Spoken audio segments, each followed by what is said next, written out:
Hello, it's CJ Miller, and I'm here uh, at my counter in my kitchen. And if you do hear my dryer go off, I'm so sorry. I'm doing laundry. I'm finishing it off. So it's right around midnight, uh, and it's about time for me to have a meal. So this is Auntie Anne's penne mac and cheese. The deviation that I took from the recipe on the box, it's a box, is that I used heavy whipping cream in place of the milk, you know. Uh, and then, of course, the chicken, the recipe is on there in another video. I took the chicken thighs, lots and lots and lots of spicy spices and everything like that. Red pepper. Then I use some crispy ingredients to help it get a little crisp. And so this is kind of a texture that's kind of close to a good crispy, but it's not extra. It's not that extra crispy. If I'd have left it in, I could have gotten the kernel's extra crispy crunch. This is closer to a texture of an original recipe, although I can't say that the recipe is the same. I took liberties with it. But, you know, in general, a fried chicken is a fried chicken is a fried chicken. There's some basic things you do, some basic seasonings, and then from there, what you add or what you take away kind of determines your final product.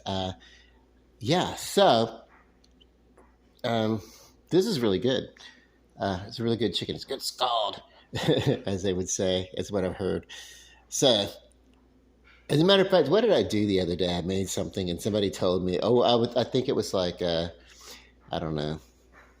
I was sharing a picture of some food with somebody, and I was like, "Look what I made," and they were like, "Hey, it's a good scald on that such and such or whatever." It wasn't chicken, but that was a line from Fried Green Tomatoes, right?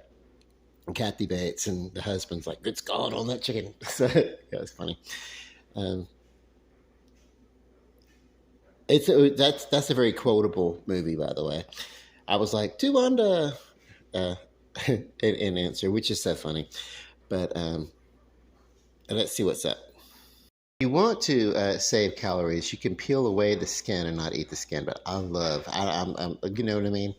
Most of the time, well, some of the time I'm heart healthy, just not today, because I'm eating the chicken skin because it's got a good crunch to it. Hang on.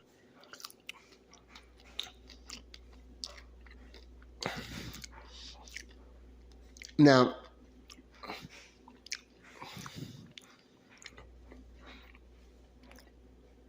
this is really great. And you know, you would think for the amount of pepper that I put onto the chicken before I even started anything else, you would think that it should be super spicy, but it's not.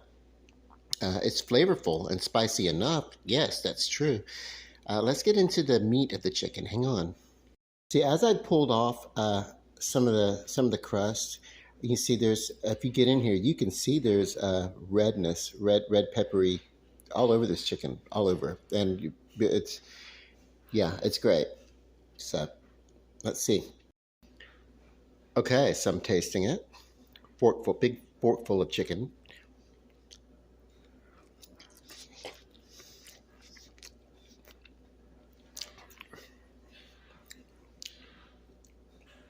You know what? The flavor is wonderful. The flavor is wonderful. This I would compare with just about anybody's fried chicken. What I would like to do with this, honestly, is if I were to doing it, I would maybe would leave it uh, crisping in the oil, maybe about another 5 or 10 minutes. 5 minutes on each side, a little bit more. But in general, this is a pretty damn good chicken. I did not add it. I didn't add salt because there was salt in the breading of the chicken. What I mean by that is the baking powder and the self-rising flour both contain salt, so I didn't need to add salt. Let's try the mac and cheese. I do not think Kraft is the cheesiest. I think this brand, this Auntie Anne's, is probably, and it's not even like an expensive deluxe box, but this is very good. The only deviation, of course, was using heavy cream instead of milk, skim milk. It called for skim milk. I'm like, I ain't skimming anything. Not today. And then, of course, I had this little roll that I brought in from the other day. My sister and I were out at lunch, and we brought in leftovers. Yeah. So that's good. I'm going to get back to this chicken now. What I want to do is I want to showcase how juicy this meat is coming off of this thigh. Thigh meat is very, very juicy. Bite into it. It's still very juicy, you know. Some people just don't like dark meat, chicken. So they have I told that story about my friend that freaked out all those years ago when his partner served him a chicken quarter. It's like, how dare you, you know? So, okay. Well, I'm gonna get to eating and enjoying my meal. I will say to you all goodbye, God bless, love and light. Good night.